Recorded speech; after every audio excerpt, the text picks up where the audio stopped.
Во една од новогодишните вртелешки дадов збор јавно, дека ќе ги видите во истиот тој состав, каде што беа присутни дури цели 5 минути.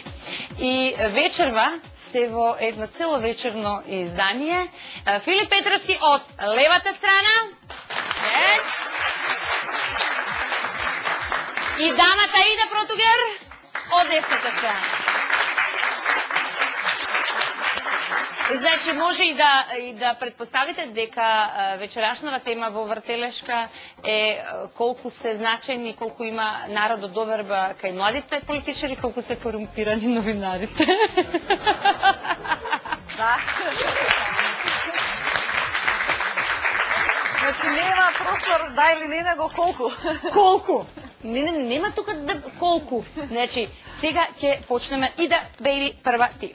Главниот и одговорен уредник Кабранов, после целата она хајка која што се случи, а после се извади бројката од 150 новинари кои што имаат пријави кривични, се бават со судскиот систем во Македонија, ќе каже дека не сака да ве доживее публиката, народот како заштитени мечки, ниту како плачковци.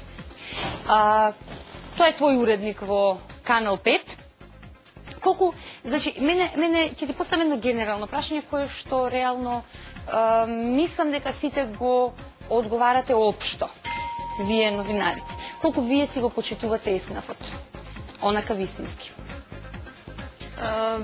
Не знам, последниве случувања покажуваат голема разединатост помеѓу новинарите. Значи,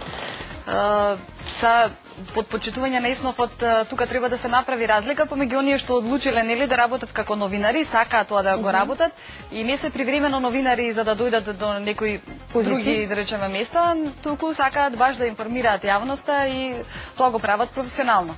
Значи, сега кога го спомена мојот уредник Ацо Кабранов, значи, јас во неговиот тим се чувствувам дека мене слободата на информирање не ми е загрозена. Значи, во телевизијата каде што работам. Како обично се загрозува слободата на информирање?